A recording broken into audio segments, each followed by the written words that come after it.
I'm after getting both bearings off, so I'm just going to run the Dremel over this area where the new bearing is going to be pushed on. So these are a great tool just to clean up. Just polish the metal a little bit. A bit of sandpaper.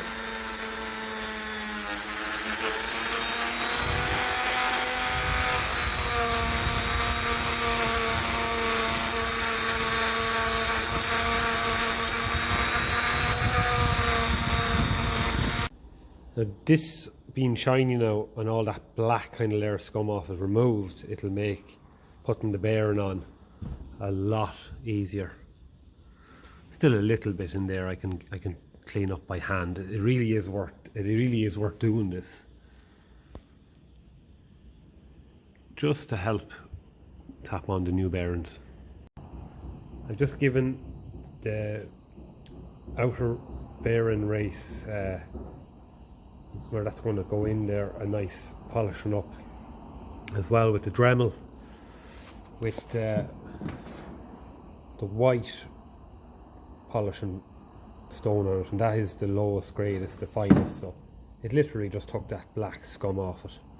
And again, there's nothing worse than trying to tap in a bearing that you haven't done any prep work on the casting or the place it has to go, because it just can be that little bit tighter, and then you damage the bearing and you don't know then whether you should replace it or not.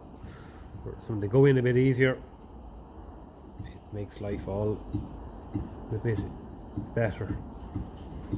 But so I suppose the next job to do is to start stripping the paint off this trumpet housing and the other one, and take it from there. These faces, his gasket surface here now was given a bit of a polish up with the drill. It'll need another little touch up here and there where it's just getting dirty, but the hard work is done anyway. So I believe there's problems getting these trumpet housing gaskets. They seem to stock the Massey Ferguson 35, 135, 148 and all them under the same part number as the Ferguson 20. I think the 35 and 135 have a lot more holes, so that's not really the issue though. If it's the same size, same width and all of that, that's more important, because if you have extra holes and there's no holes in the casting, well, it's not really going to make that much difference, but it's something I have to look into. I have noticed in a few videos on YouTube that people were sent the wrong trumpet housing gaskets for the 20, but when they actually looked into it, they would fit, just that there was too much holes in them. So I suppose that's probably the issue I'm going to have. But if I have to make one, I have to make one. As if my gasket paper isn't big enough to cover this whole trumpet, and you don't want to be going using a few bits of gasket paper really if you can avoid it. So this does need another bit of a wash out in the parts washer. It's coming off a lot easier now that it was soaking, so that's another job I'll do. Mind you, everything's going to get another go in the parts washer anyway, and blown out then dried with an air gun. So I suppose I can start stripping paint off this. So finally got these half shafts back with the bearing casings pressed off. So now I have to do is clean these up in the parts washer and tap out that outer race, and then I have to take out the seal at the bottom. Actually, this is a better side to show here. That seal, so I'll be able to tap him out then. So give everything a little clean up first and see what's what.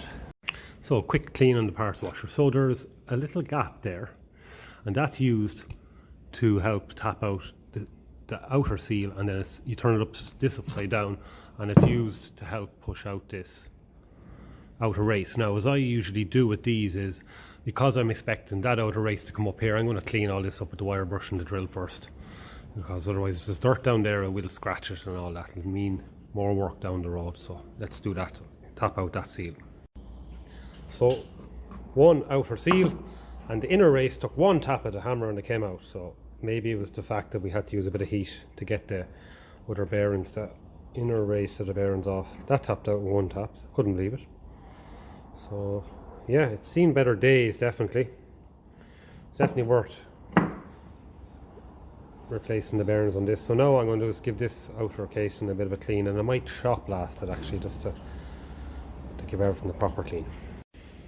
So finally, a bit of a quick clean up and a wipe, and we have one empty bearing casing. So give everything a quick clean up that I can there with a wire brush on the drill, take all that loose dirt out, general wire brushing down, and I might throw it into the sandblaster then and have it ready to go. I'm after giving these two a very quick shop blasting, literally just to clean them, and slapped them on the lathe. Their neighbour has a lathe, so just to tidy up this surface here.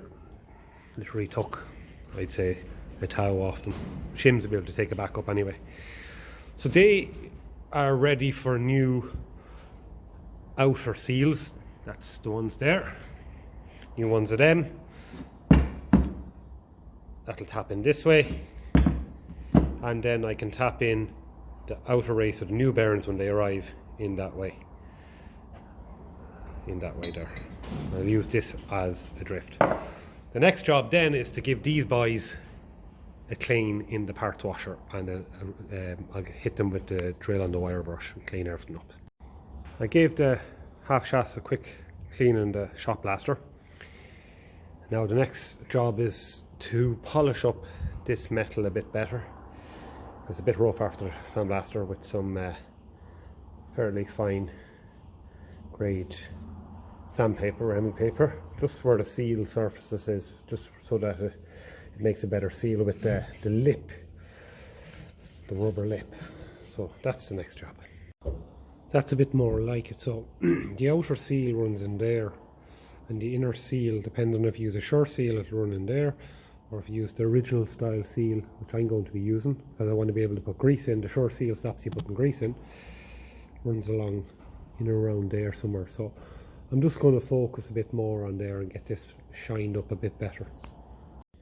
And these are the new seal, outer seal, and they go on. I haven't actually polished this one up with the sandpaper yet, but they fit on there, and they're just to keep grease in.